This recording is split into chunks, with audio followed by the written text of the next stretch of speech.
Isang magandang araw muli sa ating lahat mga ka-Speed Media at welcome po sa ating panibagong episode ng Usapang KSP. Kapayapaan, seguridad at pag-unlad pagkat bangsa moro, angat ka. At sa araw na to mga ka-Speed, pag-uusapan natin naman ang mga natatangi at na kapitapitagan ng mga lakas ng ating mga kababaihan sa sandatahang lakas ng ating bansang Pilipinas. Pag-uusapan natin ang kanilang mga kakayanan, ano bang mga kontribusyon na ginagawa ng ating mga kababaihang EFP. Na meron tayong tema sa araw na to, sa episode natin, na kababaihang AFP, angat ang kakayahan. We for Gender Equality and Exclusive Society, lipunang patas sa bagong Pilipinas, husay na kababaihan, patutunayan. At narito po muna, no, mga ka-Speed Media, ang mga iilang mga video clips mula po sa ating mga kababaihang EFP.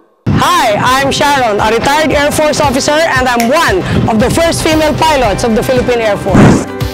Women in the Philippine military used to be confined in administrative roles under the Women Auxiliary Corps. In the early 90s, with a woman seated as president and female senator authoring Republic Act 7192, women were granted opportunities to train side by side with men and assume traditionally male-dominated roles. In the Air Force, then Commanding General Levena Badia put all his trust and confidence in Lieutenants Rosella Junio, Emma Oxomoso, and Sharon Hernale, who are among the first female officers to train as pilots of the Philippine Air Force. Lieutenants Oxomoso and Hernale eventually made history by conquering the skies as women pioneers to graduate from the Philippine Air Force Flying School and further earn their star ranks decades after. Women in the Air Force since then have come a long way, breaking layers upon layers of glass ceilings to soar higher in the skies, shining with power and grace for generations of females to follow. That's Pop in a Minute. See you on our next flight. Ayan, welcome back po, no? Ating mga ka-Speed at mga kababayan. At napanood po natin, ano, kung paano nagsimula ang mga kababaihang Air Force natin, no? Mga AFP natin na mga kababaihan, na kung saan ang layo na ng narating ng ating mga kababaihan sa sandatahang lakas ng bansang Pilipinas in line for the Peace and Security Force, sa mga iba pang mga gawain, no, na involve ang ating mga kababaihang Air Force. At live po tayo dito, ano, mga ka-Spin, sa ating headquarters po ng ating Philippine Air Force Tactical Operation Group 12 dito po sa Awang DOS Maguindanao del Norte. At ngayong ngayong araw po, no, mga ka-Spin, kasama po natin ang kanilang mga kababaihan, ano, na mga officers na kung saan mapapanayan po natin, makakakwentuhan po natin, mga ka-Spin, ano-ano na buba ang kanilang mga nagawa at mga challenges sa kanilang mga buhay. Kaya naman po, welcome po natin sa araw na to, mga ka-Spin. Walang iba si Staff Sergeant Christine A. Escriba, Philippine Air Force. Magandang umaga sa iyo, ma'am. Magandang araw din, sir, at magandang araw po sa lahat ng mga nanonood. And of course, no, kasama din po natin ang Air Women Second Class, Christine Joy de la Cruz. Ayan, magandang araw sa iyo, ma'am. Magandang araw po, sir. And magandang araw po sa ating nanonood po sa Spin Media po.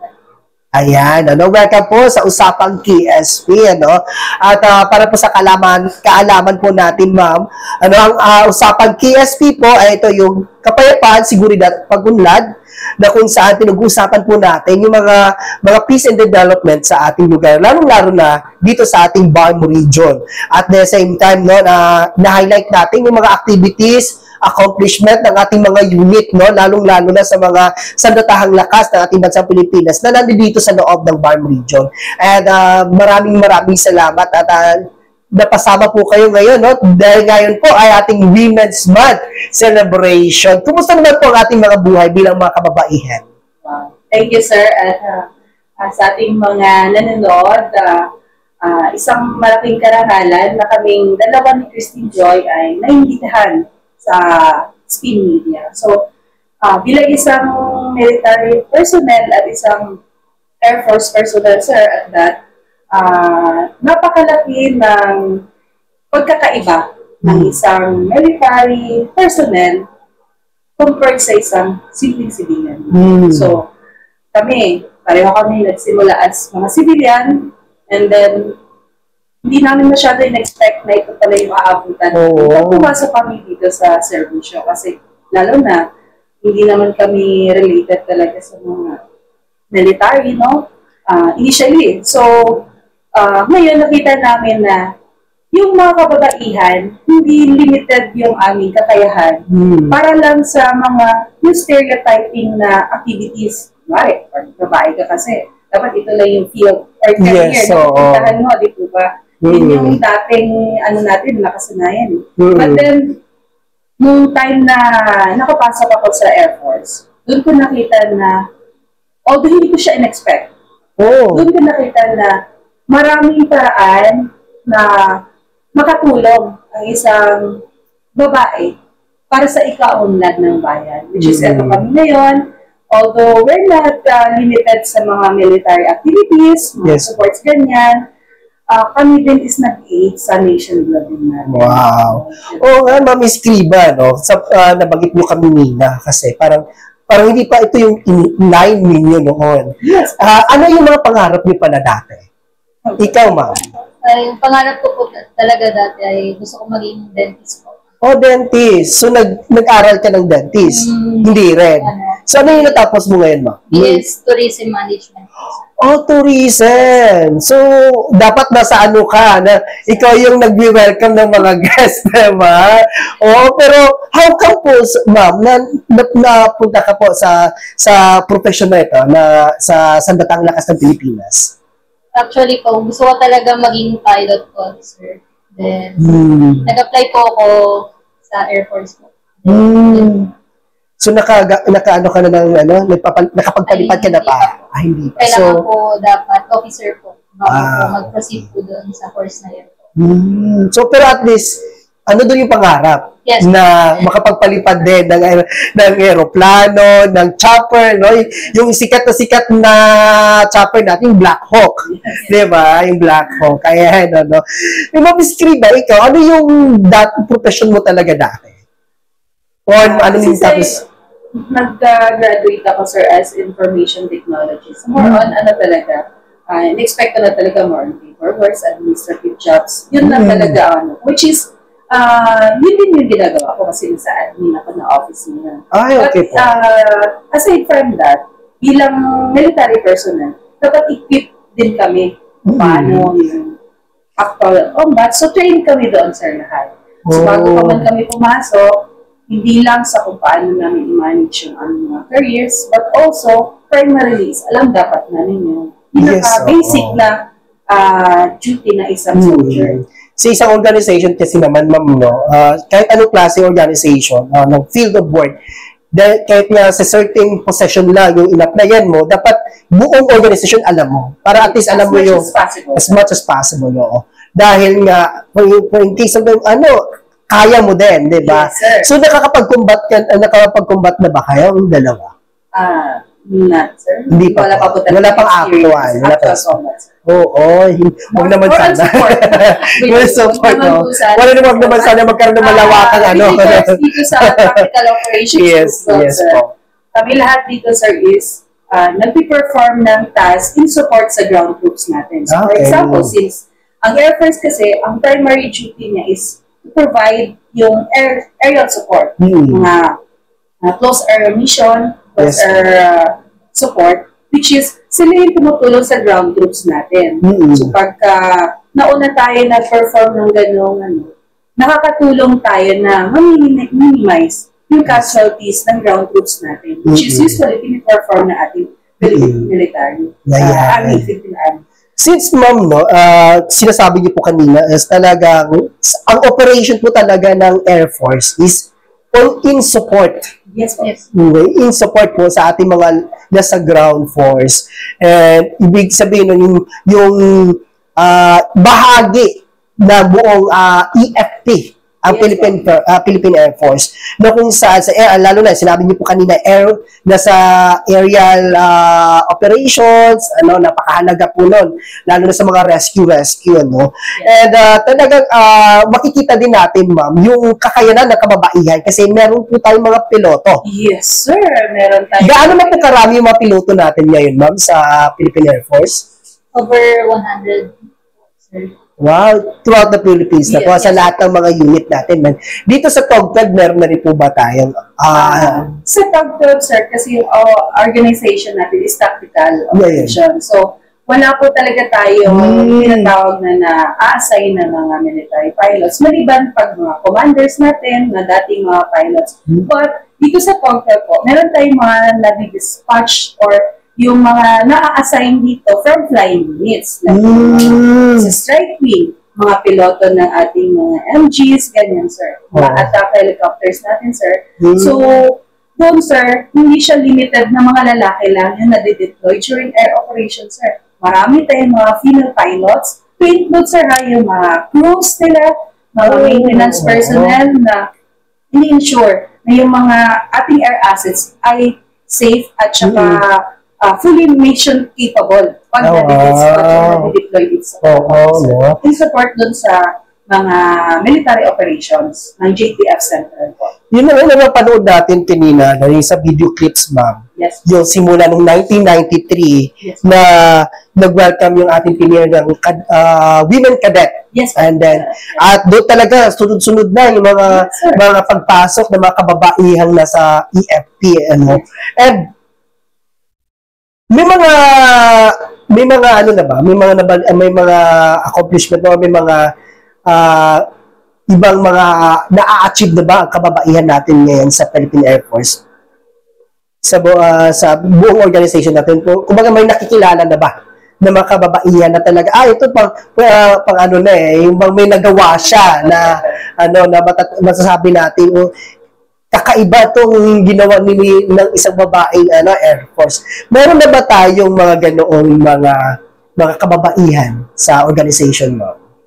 Pero sir, may isa po tayo, sir, in the person of Lieutenant Colonel Candida Maranyon Katabian. So, isa siya sa mga notable na female officer, especially po. Lalo na sa atin, hindi lang naman sa armed forces, medyo may talaga dati pagka female ka. Yes, yung opportunity. But I believe isa si Air Force sa talagang very support dun sa gender and development initiatives ng AFP na mag-promote talaga na hindi naglilimit sa capability ng isang babae to perform. Meron tayong mga assign na Special Operations Wing. Sila yung mga unit ng Air Force po na nagpe-perform na actual combat mission.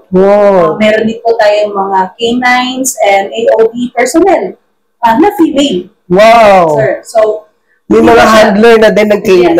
Wow! Hindi siya limited sa, yun nga, yung usual na pagbabayad ka dapat administration. Yes, Meron din tayong mga jumpers, yung mga parachuters natin, sir. May female. Wow! Of course, pero mostly po is na-assign sila sa Clark Air Base natin. Oo, kasi sila yung laging nasa Dahil na rin sa technical duties and capabilities ni Air Force. So, meron din tayong mga rescuers, female rescuers.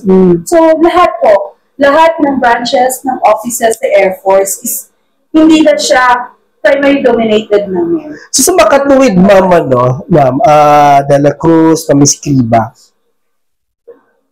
may possibilities ba na ito rin kasi narinig ko din sa ibang mga unit natin, lalo sa isang unit, di ko na babanggitin.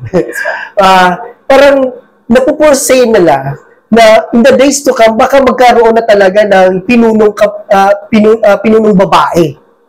Yung mga ganyan. Chief of staff. Yung mga chief of staff. Hopefully, sir. Although, yun nga, nagpa-transition na kasi tayo. Yes, oo. Meron tayong female presidents. Yes, diba? So, why not, sir? In the near future. Ang dami po promising natin, sir, female officers, kahit anong branch of service, sir. Anyway, sir, sa kalaman po kasi ng lahat, Ang alam po kasi nila, pag sinasabing military is Army lang po. Si Armed Forces of the Philippines po ay may tatlong main branch of service. So, meron tayong Philippine Army, may Philippine Air Force, and Philippine Navy, which is included din po doon si Marine. So, kami po ay nasa Philippine Air Force. So, kami po ay isa din sa branch ng Armed Forces. So, kami din po ay may sariling task para i-promote din yung peace natin. May kanya-kanya kami mga taskings po. Yes po. Kumbaga sa usaping pagkapayapaan at seguridad, may certain na task yung bawat unit na yun. Yes, sir. Yes. Yung tatlong unit na yun ng ating EFP. Ayan. So, napakaganda, no? And since nabanggit niyo po kanina yung sa gender equality natin na mama, no? Lagi, kasi ito yung recently na ito nangyayari, ma'am, yes. No? Na recently na ito nangyayari na nagkakaroon talaga ng promotion about gender equality. Yes. Whereas yung mga nakalipas, napakalaki ng mga pangyayari discriminatory pag babae. So, paano nalagpasan? Lalo na ilang taon na po nga kayo, ma'am, sa serbisyo? 15? Running 17 years. 17 years. So, probably mga early 2000, mga ganun. Yes, sir. 2007, sir. So, yan.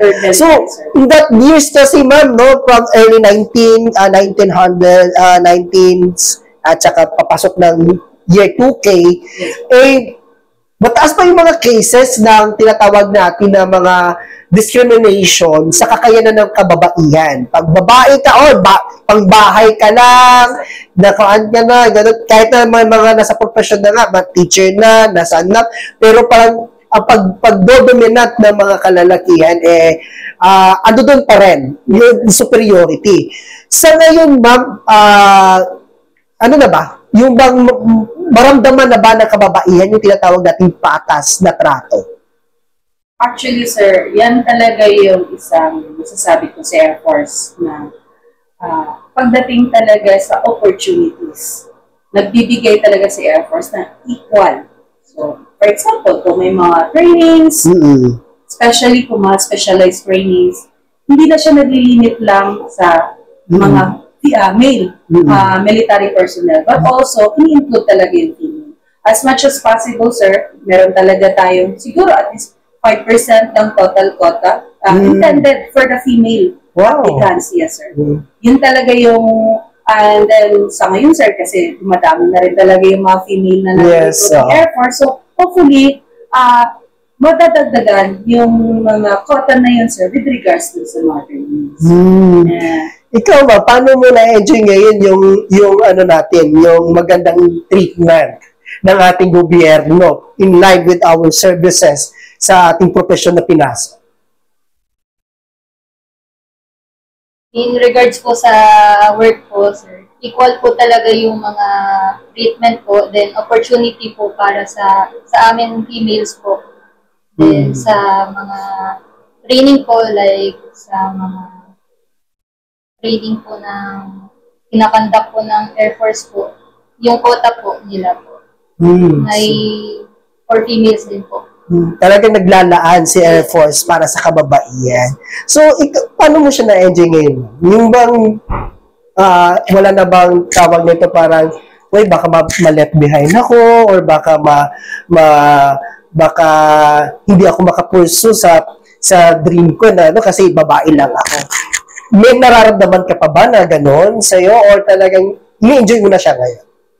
Wala naman po din. Ina-enjoy naman po at the same time po. Din po, as a photographer din po, yung mga opportunity ko po na makapunta po sa ibang mga units and po. So, ma'am, relax. Medyo kabado na si ma'am. Kakat natin lang yun, Okay, yeah. So, yun ma'am, napakaganda na isang usapin natin ngayon, yung tinatawag na, yung tema ng ating Women's Month celebration na We for Gender Equality and Inclusive Society. At meron silang sub-theme ngayon na Lipunang Patas sa Bagong Pilipinas, Husay na Kababaihan, Patutunayan. Sa palagay niyo, ma'am, ano yung impression niyo o ano yung interpretasyon niyo sa tema natin?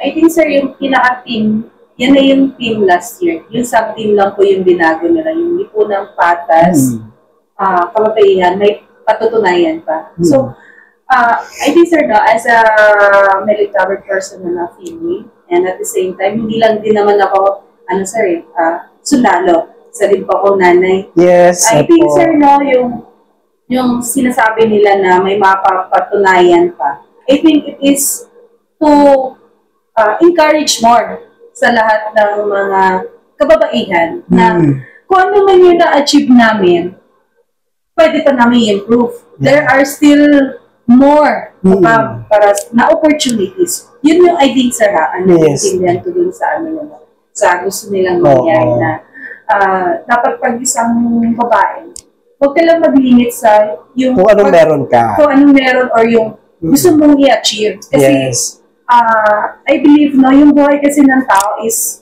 a constant cycle. Yeah. Pag nag-stagnant ka na, pag naging, tawag nito, kampante ka na kasi kung ano yung na-achieve mo, mag-relax ka na eh. Yeah, relax na lang. So, hindi ka na mag-iisip kung paano ito pa ito. So, katulad ko kasi, aside as aside as military personnel, yung career ko, I have to take care of that. Kasi sa amin, meron talagang career progressions. Yes. Hindi lang yun.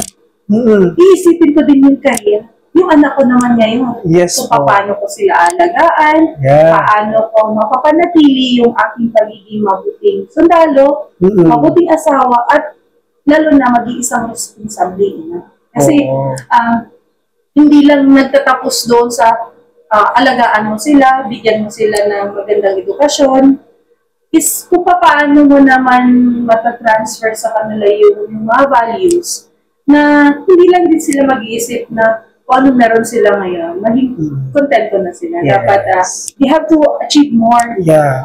Kasi, at the end of the day, yung individual mo na yung sarili mong pagkatao, yun pa rin yung masasabi mo na magiging karangalan na yeah. So, magkakaroon ka ng intrinsic satisfaction sa personality mo sa buhay. O bilang junior, bilang batang kawal ng ating sandatang lakas ng Pilipinas dito sa Philippine Air Force, paano mo ginagawa yung pag-exercise ng iyong kakayanan bilang babae na nasa serbisyo? As a junior po, sir, gusto ko pong ma-improve po yung mga skills ko po as a photographer, and if I given a chance po na makapag-schooling po as a pilot shooties po sa SPAW po. So, ibig sabihin, ma'am, meron ka bang pangarap na someday magiging isang ganap na opisyal? If I given a chance po, sir, why not po? Kasi naman patas naman po tayo sa ating profession. Pag nakitaan talaga, no? Saka qualified, sir. Yeah, and at the same time, qualified. Siyempre may mga requirements din. Yes. Ayan, no? So, napakaganda na makita natin, ma'am, Scriba, ma'am De La Cruz, na walang junior, walang senior, yung pagdating sa pagbibigay ng opportunity sa ating kawal. At pinapakita natin dito ng mga ka-skill na yung lakas ng kababaihan ay hindi lamang limitado, kundi magsosopas. Sabi nga ng isang passage na nabasa ko ba, no? Many women can do noble thing, but you can surpass them all. Yeah. Ibig sabihin po nun, meron pang nakatago eh. No, may nakatago pa dyan na kailangan ilabas. Yes. And hindi nakakulong. Yes. At dapat, ito yung tinatawag natin sa gender equality, ma'am, na ang babae, wag natin ikulong sa kung ano lamang ang kakayanan meron siya. Yung stereotyping na tinatawag. Yung stereotyping, ano. So, mga nakalipas, tapos na yun. Yes. Yeah, it's move on. Diba? At kinakailangan natin na ma-enjoy yung buhay. Na kung kaya ni lalaki, kaya din ni babae. Yes. So, yun, no? At napakaganda na na malaman ng ating publiko, no, mga ma'am, no, Ma'am Escriva and Ma'am De La Cruz, na ang ating mga kababaihang Air Force ay dumarami na din, no, sa ating kapanahunan. At ano yung pwede yung paanyaya sa ating mga kababayan na nais din na pumasok sa serbisyo, lalo na ng mga kababaihan, no, na makita nila, uy, may babae pala na nagpapalipad ng aeroplano na nasa datang lakas ng Pilipinas mula sa Philippine Air Force. Ito pala yung ginagawa niya. Now, ma'am, it's about time para po anyayahan natin ang ating mga kababayan na nais din pumasok sa ating hanay ng sandatang lakas ng Pilipinas. Magandang umaga po at magandang araw sa ating lahat. Bilang isang miyembro ng Philippine Air Force, inaanyayahan ko po kayo, lahat po na mga interesado, mga kamag-anak, kababaihan, anuman po yung ating mga gusto sa buhay, gusto subukan po. Pwede po tayo maging part ng Philippine Air Force. So, marami pong opportunity si Air Force. Isa lang po sa pinaka-importante requirements natin is yung isang citizen ng Pilipinas. Yes. Yan po yung pinakauna talaga, sir, no? And of course, sa Air Force and other branches of service, kami po tumatanggap na ngayon for mga enlistment, sir. Yeah, no, sa enlisted personnel. So, tumatanggap na po tayo ng graduate ng K-12. So, yung mga senior high graduates po natin, qualified na po yan. Wow! Also, yung graduates ng, ng 4-year course, pwede din po yun, sir. And of course, yun nga, isa lang talaga yung masasabi namin na pinakakailangan is yung willingness. Ayun. Yung willingness, sir. Kasi, kahit ano pang career yan, yung willingness mo talaga, yung perseverance mo, to do your job, yun talaga yung pinaka-importante, sir. I guess. At isa rin naman na pinakamahalagang karakter na meron tayo sa trabaho is yung mahal mo, yung ginagawa mo. Yes. Mahal mo yung trabaho. Gusto mo, sir? Yes, pag gusto mo. Kasi, kahit gaano kahirap yan, walang masasabi ang hirap pag nagmamahal. Kaya, diba? Diba? Oo. Kaya naman yun, yung nais mag-swip na, mag-change ng career, di ba? Meron gano'n. Kung sa isang profession, pupunta ng Philippine Air Force. Yes, open na open po. Welcome po kayo sa ating Philippine Air Force. Ayan. Napakaganda po ng ating usapan ngayon. Talagang saludo kami sa ating mga kababaihan ng Philippine Air Force. Thank you and congratulations, Staff Sergeant Christine Escriva, and of course ang ating Air Women Second Class, Christine Joy De La Cruz, na ating panauhin ngayon, Makaspin Media. Kaya naman po Makaspin Media, no, sa episode po natin ngayon, patuloy po natin pinopromote yung kakayanan ng ating mga kababaihan. Sapagkat ang kakayanan ng ang kakayahan ng ating mga kababaihan. Kaya naman sa lipunang patas, ay talaga naman na lahat pantay-pantay sa mga oportunidad. Hindi lamang ang lakas ng kalalakihan, kundi kasama ng lakas ng kababaihan. Kaya naman po itong inyong lingkod, Brian Saguban, ito ang ating episode na nagtatanghal po sa ating Women's Month celebration sa taong ito. At abangan niyo po ulit ang ating usapang ESP, kapayapaan, seguridad at pag-unlad, pagkatbang sa Moro Angat Ka. Sapagkat meron pong susunod na episode po na pag-usapan din natin ang iba pang mga unit ng ating sandatahang lakas dito sa ating bansang Pilipinas. Ayan, at maraming salamat at dito po nagtatapos ang ating episode sa araw na to. Hanggang sa muli naman po mga kaspin, ito masasabi ko po sa ating lahat, angat ka, kababaihan. Hindi ka lamang babae, kundi babae ka. Maraming salamat.